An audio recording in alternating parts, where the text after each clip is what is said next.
Click on subscribe, click on the bell icon to get notifications from India's smartest channel, TRS Clips.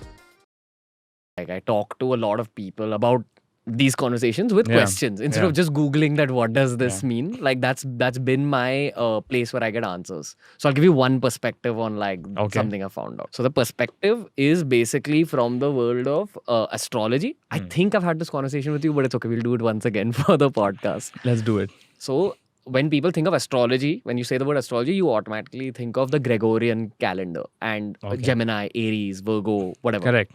Okay, but astrology as a concept is really old in the history of the world. And early on, there used to be some civilizations which were established and some weren't. So there was like tribes in some countries and there was like proper established cities in some countries. Okay. India was established, parts of Africa were established, Egypt was established, South America was established, and I think some part of Southeast Asia was established.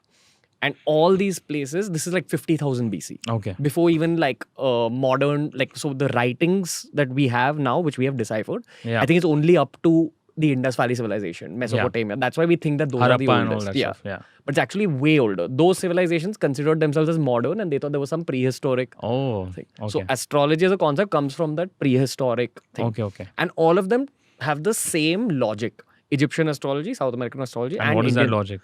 Yes, the logic is like what we call Kundali and all today. Like as in, you know, have you seen those birth charts? Yeah, the astrology charts. So are you familiar with like how it works? Like I don't know. Okay, so we'll do that on the podcast. Okay. Suppose you're born in this room. They'll map out the sky in a certain way. Like as in they'll figure out, okay. They take a certain image of the of how the sky looks at the time you were born.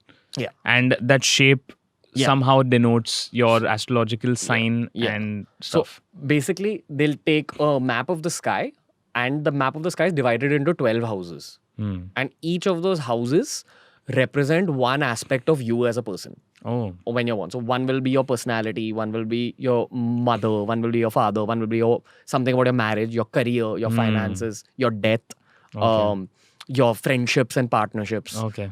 So they basically represent different aspects of you. Now that is a map of the sky.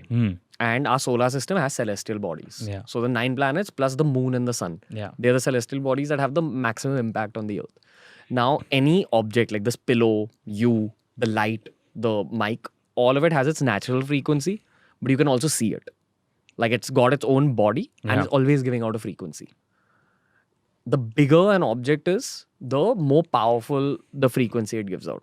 So a planet, a moon, the sun is so massive that it's giving out a very powerful electromagnetic energy as well as more subtle energies which are yet to be discovered by science. Oh. And that's the basic logic of astrology, where they say that, okay, how do planets actually affect your life, your future? Achha. As your life progresses, the position of those planets changes in your horoscope. But you're born with a certain position of all those planets at that point of time. which predetermines, okay, this is his likely personality, this is her likely money. Understood. But it can all change. So the world of yoga says that if you practice yoga, if you're a good person, if you're spiritual, if you meditate, all this becomes null and void eventually. Like, and then it's just about your hard work and your dedication. Okay. And if you keep meditating, it becomes cleaner. So all those civilizations spoke about astrology as this concept. Unfortunately or fortunately, of all those civilizations, India was the only one that kind of retained its old teachings. Okay. So when even before European imperialism happened, before the British came and took over India, there was a lot of Europeans who visited India because of the Silk Route and all. And they understood that, oh dude, these guys have this astrology system which they really believe in and which they thought was accurate. Yeah. But they didn't exactly understand what it was. And they carried it back to Europe and developed modern astrology, what we know, which is that they'll divide all people into, how many signs are there? 12? But that's not very accurate. It's a very general, it's not accurate also. It's like a very, It's an overview. Yeah, it's an overview. But it's not like how sun, moon, rising and all that stuff that's there. Yeah, so exactly. So it's like if you and me, if I'm born on June 1st, you're on June 2nd, they'll think Arman and Ranveer are roughly the same people. Yeah. But even that June 1st to 2nd, there's been a lot of shifts in the cosmic world. But any of these things are beyond science, man. And it's also some of those things where you only... But I love all this. Yeah, I'm a big geek when it comes to this kind of stuff.